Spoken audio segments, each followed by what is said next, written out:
갈라디아서 1장 17절부터 우리 한번 17절이 아니라 11절이죠. 11절부터 우리 한번 보도록 하겠습니다. 요즘은 이제 갈라디아서 계속해서 강해로 나아가고 있죠. 우리 한번 갈라디아서 1장 11절의 말씀부터 17절까지 교독하신 후에 마지막 절만 같이 읽을게요. 형제들아, 내가 너희에게 알게 하노니 내가 전한 복음은 사람의 뜻을 따라 된 것이 아니니라.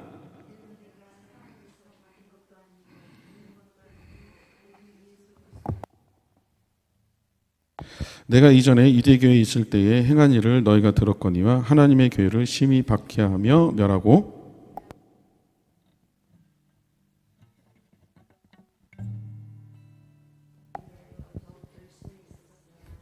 그러나 내 어머니 태로부터 나를 택정하시고 그의 은혜로 나를 부르시니가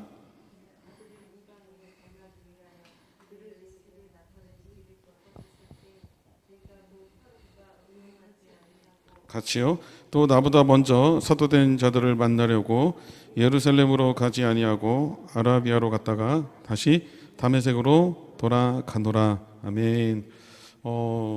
수요 예배는 계속해서 바울 서신, 특별히 이번 주 또 계속해서 갈라디아서를 진행하고 있지요. 강해로 한번 살펴보도록 하겠습니다. 우리 제목 따라서 하십시다. 모든 것이 은혜라. 모든 것이 은혜라. 11절 한번 같이 한번 읽겠습니다.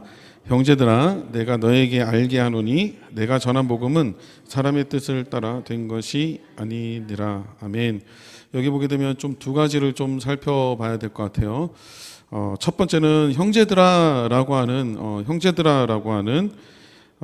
존칭이에요. 사도 바울이 갈라디아 지역의 교인들에게 형제들아라고 얘기를 할 때에 다른 사람들이 아니라 갈라디아 지역에 있는 교인들을 그리스도의 몸된 공동체로 여기는 것이라고 생각을 하시면 되겠습니다. 또 두 번째로는 내가 전한 복음이라는 거예요. 여기 보게 되면 과감히 사도 바울은 복음을 전할 때 내가 전했다라고 얘기를 합니다. 왜요? 그것이 내가 전하긴 전했는데 본래 뜻이 뭐예요? 사람의 뜻으로 된 것이 아니라 하나님의 뜻으로 내가 전했다라는 거예요. 하나님이 우리를 부르셨다라는 거죠. 하나님이 복음 전달자의 삶으로 우리를 그렇게 부르셨어요. 갈라디아서 1장 4절과 또 우리가 앞으로 살펴볼 갈라디아서 1장 15절의 말씀이 그것을 증명하고 있지요. 갈라디아서 1장 4절 지난주에 함께 살펴봤어요. 지지난주에 같이 선포합니다. 시작. 그리스도께서 하나님 곧 우리 아버지의 뜻을 따라 이 악한 세대에서 우리를 건지시려고 우리 죄를 대속하기 위하여 자기 몸을 주셨으니 우리 아버지의 뜻을 따라 이 세대를 해서 우리를 건지시려고 우리를 사도로 부르셨다. 갈라디아서 1장 15절 시작. 그러나 내 어머니의 태로부터 나를 택정하시고 그의 은혜로 나를 부르신 이가. 여기 보게 되면 하나님이 우리를 만드셨고 하나님이 우리를 택하셨고 부르셨다라는 거예요. 하나님의 은사와 부르심에는 후회하심이 없느니라. 하나님이 우리를 태초부터 창조하셨고 예정하셨고 지금까지 걸어오고 사명자의 길로 사역자의 길로 걸어갈 수 있는 그 이유는 하나님께서 우리를 택하셨고 그 택하심은 하나님의 전적인 은혜라는 거예요. 그래서 오늘 여러분 눈여겨보시게 되면 오늘 총 3곡을 찬양을 합니다. 그런데 다 은혜에 관련된 찬양이에요. 그래서 이래도 되나 싶을 정도로 은혜만 계속해서 강조하면서 찬양을 하는데 그 이유가 있습니다. 여러분, 우리의 모든 존재는요, 하나님께서 우리를 택하셨다라는 거예요. 그리고 하나님께서 우리를 위임해 주셨다라는 거예요. 그것이 바로 사도죠. 12절 한번 볼까요? 12절 같이요. 이는 내가 사람에게서 받은 것도 아니요 배운 것도 아니요 오직 예수 그리스도의 계시로 말미암은 것이다. 아멘. 여기 보게 되면 사도 바울은 담대하게 내가 이렇게 하는 모든 이유는, 사도로서 살아가는 모든 이유는 사람에게서 또 배운 것도 아니고 받은 것도 아니고 오직 예수 그리스도의 계시다라는 거예요. 말 그대로 사도 바울은 사람에게서 교육을 받긴 받았어요. 유대교의 사도로서. 맞죠?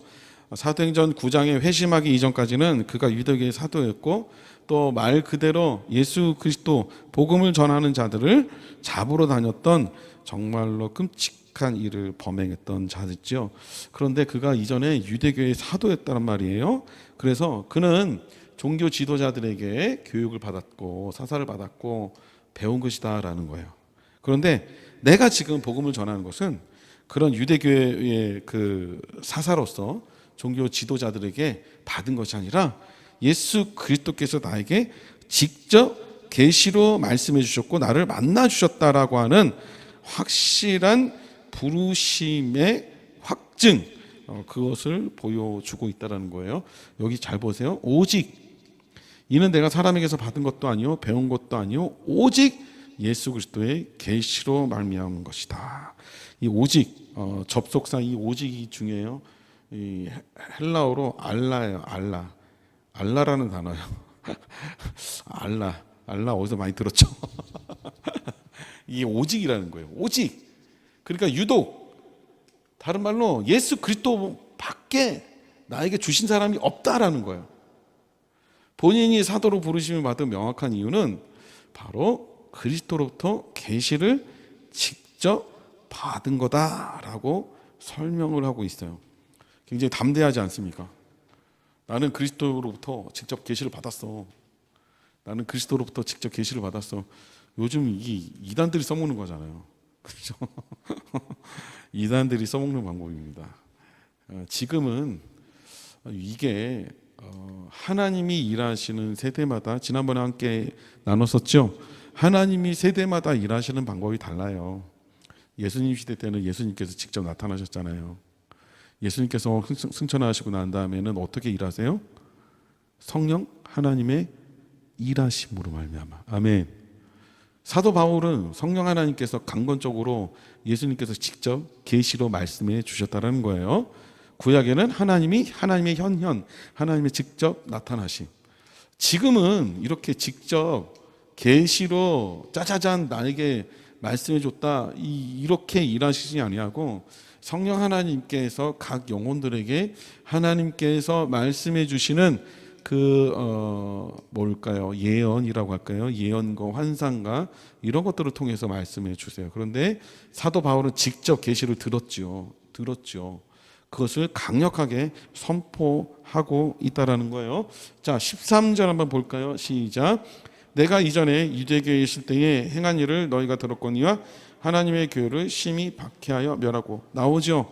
유대교의 사자로서, 유대교의 사사로서, 유대교의 선지자로서 그가 이전에는 하나님이 직접 만나 주시기 이전에는 그가 예수 그리스도를 섬기는 하나님의 교회를 심히 박해했던 자다라고 얘기를 하는 거예요. 그는 세상의 시각으로 볼 때 바리새인이요, 바리새인 중에 바리새인이요. 세상 기준으로 볼 때는 흠이 없었죠. 그런데 하나님의 기준으로 볼 때는 흠이 많았었어요. 자, 여기 보세요. 자, 시작. 그러나 나도 육체를 신뢰할 만하며 만일 누구든지 다른 이가 육체를 신뢰할 것이 없는 줄로 생각하면 나도 더욱 그러하니 나는 8일 만에 할례를 받고 이스라엘 족속이요 베냐민 지파요 히브리인 중에 히브리인이요 율법으로는 바리새인이요 열심으로는 교회를 박해하고 율법의 의로는 흠이 없는 자라. 야, 이거 엄청난 겁니다. 여기 보게 되면 열심으로는 교회를 박해했는데 율법으로는 흠이 없는 자라요. 이거 엄청난 겁니다. 야, 어떻게 율법으로 흠이 없다라고 얘기를 할까?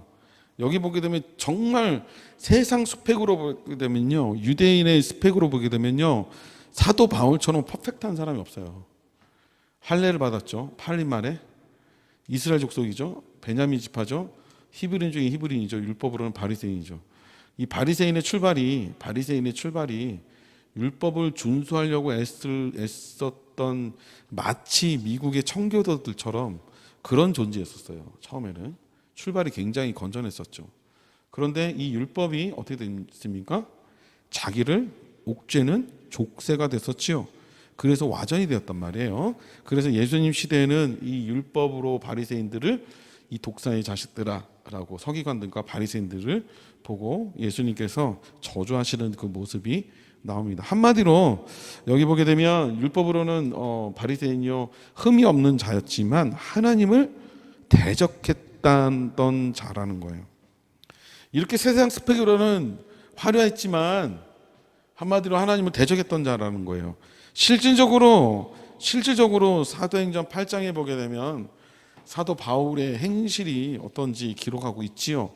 시작. 사울이 교회를 잔멸할 때 각 집에 들어가 남녀를 끌어다가 옥에 넘기니라. 공문을 직접 가지고 와서 또 예수님을 믿는 자들을 수백 명을 데리고 자객들을 수백 명을 데리고 잡으러 다녔던 사람이 바로 사도 바울이었다라는 거예요. 자, 여기 보게 되면 더 스펙이 뛰어난 자기의 스펙을 계속해서 얘기를 해요. 14절 시작. 내가 내 동족 중 여러 영갑자보다 유대교를 지나치게 믿어 내 조상의 전통에 대하여 더욱 열심히 있었으나, 여기 보세요. 내가 내 동족 중 여러 영갑자보다 유대교를 지나치게 믿었다. 엄청난 거예요. 아주 맹신도들이죠. 맹신자들. 아주 독종이라는 거예요. 유대교에 빠져있던 사람이에요. 여기 보게 되면 내가 내 동족 중 여러 영갑자보다 유대교를 지나치게 믿다. 이 뜻이 길을 개척하다라는 뜻이에요. 뭐냐면 유대교에 가장 앞장섰다라는 뜻이에요. 이게 프로콥토라는 헬라어예요. 프로콥토라는 헬라어인데 개척하다, 지나치게 믿다, 개척하다, 앞서가다라는 거예요. 프론티어 아시죠? 프론티어. 선구자가 여기서 나옵니다. 지나치게 그 정도로 앞장섰던 자예요. 독종이죠. 그리고 내 조상의 전통에 대하여 더욱 열심히 있었다. 여기 보게 되면 유대교의 전통 위에 보게 되면 율법이 나와 있잖아요. 율법, 유대교에 대한 전통. 그러니까 유대교가 지니고 있었던 지켜야 되는 법이 앱솔루트. 어디 나와 있을 텐데 여기 있다. 여기 있네요. 유대인의 율법에는 두 가지 형식을 취해요. 절대적인 상위법, 앱솔루트. 이 상위법이라고 얘기를 하는데 십계명과 같은 절대적인 법을 말하는 거예요. 하나님의 명령들. 너는 나 외에 다른 신을 섬기지 말라. 안식일을 거룩히 지켜라. 이런 것들. 변함이 없는 율법은 철저히 지켜야 되는데, 그러한 율법을 지키기 위한 삶의 지침, 결의법이 바로 613개가 있었어요. 이게 율법이라는 거예요. 유대인 율법. 그래서 사도 바울이 지금 얘기하는 게 내 조상의 전통에 대한, 이게 전통이라는 거예요. 전통과 율법이라는 거예요. 613개가. 그래서 내 조상의 전통에 대하여 더 열심히 있었으나 라고 얘기할 때에 그 전통은 요 613개를 철저히 지켰다는 거예요. 숨 막히죠. 이 말이 됩니까? 그러니까 사도 바울이 엄청난, 여기 보게 되면 유대인의 전통이라고 얘기하고, 그 다음에 여기 보게 되면 율법으로는, 그의 율법으로는 흠이 없는 자라. 이것도 613개의 그 유대교의 전통, 반드시 지켜야 되는 613개의 그 법칙, 원칙을 따라서 매일매일 같이 철저히 지켰다는 거예요. 그러니 어떻게 됐습니까? 이 613개를 지키기 위해서 계속 지키다 보면 어떻게 돼요? 그 율법에 얽매이게 돼요. 그래서 그 율법 조문의 그 완전함을 이루신 분이 누구예요? 예수 그리스도. 자, 이처럼 사도 바울은요, 그의 삶 속에서 철저하게 유대주의적인 골수분자였다라는 거예요. 그런데 여기 보게 되면 그러한 사람이 어떻게 변해요? 15절에 시작. 그러나 내 어머니의 태로부터 나를 택정하시고 그의 은혜로 나를 부르시니가. 아멘. 여기서는 두 가지를 좀 살펴봐야 돼요. 첫 번째는 어머니의 태로부터 나를 택정하셨다라고 하는 예정론이지. 예정론, 택함. 여러분, 예레미야서에서도 예레미야 선지자에게 하나님은 이렇게 얘기를 하셨어요. 시작.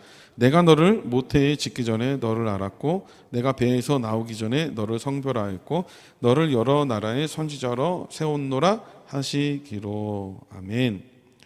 뭡니까? 택함 받았다라는 거예요. 택정, 선택 받았다라는 거예요. 굉장히 중요하죠. 어머니의 태로부터가 아니라 그 이전부터, 모태에서 짓기 전에. 하나님은 이처럼 우리를 이 땅에 보내주신 그 살아가게 하시는 그 삶 속에서 중요한 것은 이 모든 것을 하나님이 태초에 계획하셨다는 거예요. 그래서 노래 굉장히 유명한 찬양 있잖아요. 태초부터 우리를 향한 소중한 사랑이 있죠. 그게 바로 거기서 나온 거예요. 떠야 되는데. 여러분, 우리는 태초부터 하나님께서 우리를 택하신 굉장히 소중한 존재라는 거예요. 믿으시나요? 네? 그래서 우리는 굉장히 귀한 존재예요. 오늘 집에 가셔서 거울을 보시고, 아유, 너 진짜 너무 소중했구나. 이전에 알지 못했네. 라고 자기를 이렇게 좀 따뜻하게 보듬어 주세요. 네. 한번 지금 한번 해주실래요? 어머, 너 소중하구나. 시작. 건아, 너는 소중하단다. 시작. 여러분, 자기 몸과 육체와 자기 영혼을 소중히 다루는 자는요, 남을 그렇게 소중히 다룰 수 있어요. 그 소중히 다루고 자기를 사랑하는 그 하나님의 사랑을 풍성히 깨달은 자는요, 그 사랑이 흘러넘쳐서 많은 이웃들에게 축복의 메시지로 흘러가요. 굉장히 중요합니다. 그래서 어릴 때의 사랑을 좀 이렇게 많이 차지한 자들은요, 되게 좀 풍성해요. 삶이 좀 이렇게 여유가 있고 풍성하고 좀 사랑이 많고 정이 되게 많아요. 자, 두 번째는 하나님께서 우리를 사명자로 부르셨다는 거예요. 자, 여기 보게 되면 시작. 전에는 우리도 다 그 가운데서 우리 육체의 욕심을 따라 지내며 육체의 마음에 원하는 것을 하여 다른 이들과 같이 본질상 진노의 자녀였더니, 요거 에베소서 2장이죠. 에베소서 2장이에요. 자, 시작. 긍휼이 풍성하신 하나님이 우리를 사랑하신 그 큰 사랑을 인하여 허물로 죽은 우리를 그리스도와 함께 살리셨고 너희는 은혜로 구원을 받은 것이라. 할렐루야. 여기 보게 되면 본질상 진노의 자녀였다라고 하는데, 여기 보게 되면 예수 그리스도께서 우리를 위해 죽으셔서 그의 은혜로 구원을 받게끔 해주셨다라는 거예요. 우리를 사랑하시는 그 큰 사랑을 인하여. 그게 바로 그 은혜 아니겠습니까? 은혜. 그래서 우리는 하나님의 은혜로 우리가 살아가는 거예요. 그것을 강력하게 하나님의 직접적인 계시로 그 은혜를 부여잡고 그 은혜를 체험한 사람이 바로 사도 바울이죠. 그 사도 바울이 이렇게 유대교에 완벽했었던 사도 바울이 하나님의 그 예정하심과 택정하심을 깨닫고 하나님의 은혜를 깨달았고 난 다음에 15절의 말씀처럼 고백을 하는 거예요. 그러나 내 어머니 태로부터 나를 택정하시고 그의 은혜로 나를 부르시니까. 그 다음에 16절 굉장히 궁금하죠. 같이 한번 살펴보십시다. 시작. 그의 아들을 이방에 전하기 위하여 그를 내 속에서 나타내시기를 기뻐하셨을 때에 내가 곧 혈육과 의논하지 아니하고. 우리를 택하시고 우리를 부르신 그 하나님의 목적은 이거예요. 부르심의 목적은 바로 아들을 이방에게 전하기 위해서, 예수 그리스도를 이방에게 전하기 위한 그 목적으로 우리를 부르셨다는 거예요. 그래서 사도행전 9장에 보게 되면 택한 그릇이라고 사도 바울에게 아나니아를 통해서 말씀하시지요. 사도행전 9장 19절입니다. 9장 15절입니다. 시작. 주께서 이르시되 가라, 이 사람은 내 이름을 이방인과 임금들과 이스라엘 자손들에게 전하기 위하여 택한 나의 그릇이다. 아멘. 우리는 택한 그릇이라는 거예요. 여러분, 여러분들도 저도 택하는 그릇인 줄 믿습니다. 택한 그릇인데 어떤 그릇이에요? 스테인레스? 질그릇이죠, 질그릇. 우리는 깨지기 쉬운 질그릇이에요. 흙으로 만든 질그릇. 그래서 주님은 토기장으로 예레미야 18장에, 그 다음에 로마서 뭐죠? 로마서 몇 장이야? 로마서 9장 정도, 로마서 9장이죠. 이렇게 보게 되면 예레미야 18장, 로마서 9장, 24장, 29장 이 정도에 보게 되면 토기장의 비유가 나와요. 그런데 토기장에 보게 되면 우리 다 질그릇이야, 그릇. 하나님 손에 놓여 있는 그릇이고, 그것이 하나님의 주권 가운데에 하나님이 원하시고자 하시는 그릇들로 만든다는 거예요. 그래서 그 그릇이 나는 왜 이렇게 만들었어요? 나는 왜 이렇게 만들어요? 라고 말할 수 없다. 핑계치 못한다. 라고 얘기를 하죠. 우리는 하나님의 택하신 그릇들입니다. 그 안에 깨지기 쉬운 그릇인데 그 깨지지 않기 위해서는 하나님의 손에 붙들린 바 되어져야 된다라는 거예요. 그리고 그 깨진 그릇일지라도 우리가 살아갈 수 있는 이유는 하나님이 우리를 붙들어 가고 계시기 때문에 그렇습니다. 여러분, 교회도 마찬가지예요. 가정도 마찬가지예요. 나라도 마찬가지예요. 우리는 교회는 하나님이 택하신 그릇이다라고 하는 그 절대적인 피조물의 주대심을 계속해서 선포해야 되는 거예요. 계속해서 교회는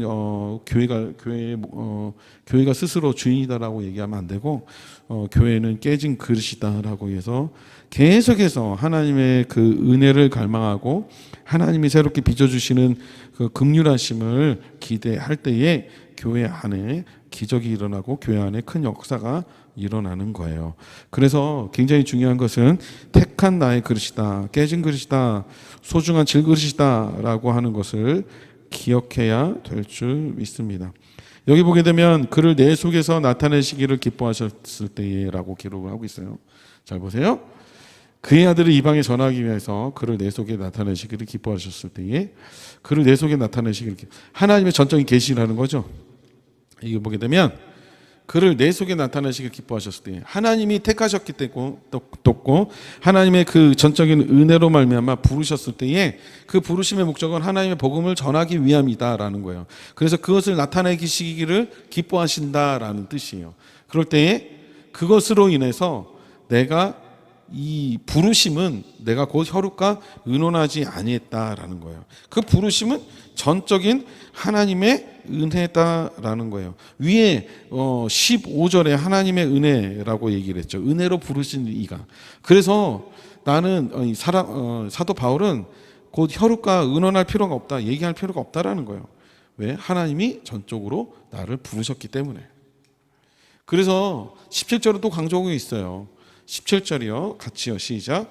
또 나보다 먼저 사도된 자들을 만나려고 예루살렘으로 가지 아니하고 아라비아로 갔다가 다시 다메섹으로 돌아갔노라. 여기 보게 되면 나보다 먼저 사도된 자들을 만나려고 예루살렘으로 가지 아니했다. 왜? 이 부르심은 누가 부르셨다는 거예요? 예수 그리스도께서 주의 은혜로 나를 부르셨기 때문에 내가 사도 바울이 예루살렘으로 가서 이 많은 사도들에게 그 보여줄 필요가 없다라는 거예요.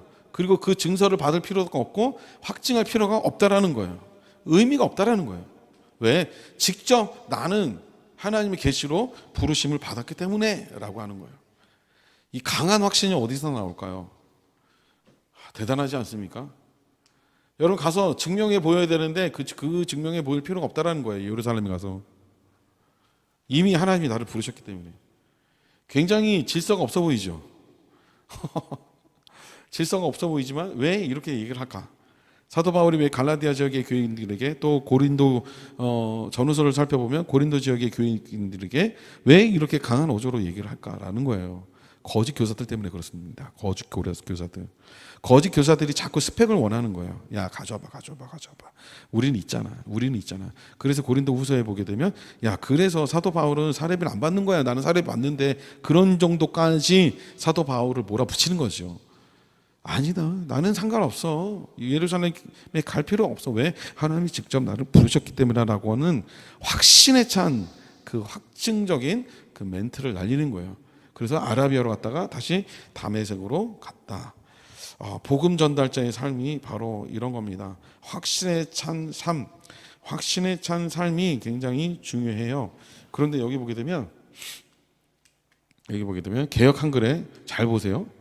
뭐 다른 단어가 있어요. 여기 17장 우리가 보게 되면 개역 개정이잖아요. 그 이전의 성경이 개역 한글이거든요. 요 밑에가 여기 개역 한글이고 이게 개역 개정이에요. 우리가 있는 거. 어디가 차이가 있죠? 잘 보세요. 오지. 어떻게 잘하세요? 이게 역시 이 영안의 눈이 띄어진 사람들은 이게 글씨가 크게 보여. 왕따시만하게 보여. 안경 안 껴도 보여. 자다가도 보일 거예요. 이 개역 한글에는요, 야, 이 번역이 정말 잘 돼 있어. 헬라의 번역처럼 똑같이 돼 있어요. 또 나보다 먼저 사도된 자들을 만나려고 예루살렘으로 가지 아니하고 오직이라는 이 접속사가 붙어 있어요. 오직 아라비아로 갔다가 다시 다메섹으로 갔다. 왜요? 이 오직이라는 거 뭐예요? 아까 뭐죠? 오직이라는 단어가 따라서 아십시다. 알라. 거기 예루살렘에 가서 시간 낭비할 필요 없다는 거예요. 그래서 나는 전적으로 아라비아로 갔고 다메섹으로 가서 복음을 전했다, 그 얘기예요. 바울은 그가 사도된 것이 오직 하나님께서 직접 계시로 주셨기 때문에 굳이 예루살렘으로 갈 필요가 없다를 써야 되는데 없죠. 여러분 믿습니까? 갈 필요가 없었다는 거예요. 여러분 이처럼 우리는 하나님의 은혜로 부르심을 받았고 그것이 흔들림이 없어야 된다는 거예요. 굉장히 중요합니다. 여러분 세기품의 교회도 이 땅 가운데 하나님께서 세우게 하셨죠. 벌써 이제 5년이라는 시간이 지나가고 있는데 이 5년 동안 하나님의 교회를 세우면서 여러분 때로는 어려움이 없었겠습니까? 그렇죠. 뿌리 깊은 나무는요 바람에 안 멜세 맞나요? 뿌리 깊고 큰 나무는요 모진 세월을 이긴 나무는요 웬만한 바람에 흔들리지 않아요. 작은 나무들 새싹들은 비가 살짝 와도 여러분 코로나 기간 가운데 많은 교회들이 수만의 교회가 문을 닫았잖아요. 아픔이 있잖아요.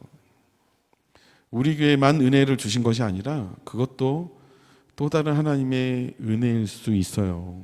중요한 것은요 여러 가지 환난과 시련과 아픔과 역경이 있더라도 하나님의 몸된 교회는 하나님이 이곳 가운데 세워주셨다라고 하시는 확실한 예정과 선택과 은혜 가운데에 교회가 세워져 나간다면요 그 교회는 흔들리지 않다라는 거예요. 우리 세기품의 교회가 그런 교회인 줄 믿습니다. 오늘은 말씀 제가 준비한 것은 여기 17절까지예요. 그래서 18절부터 계속해서 다음 주에 한번 살펴보도록 하겠습니다.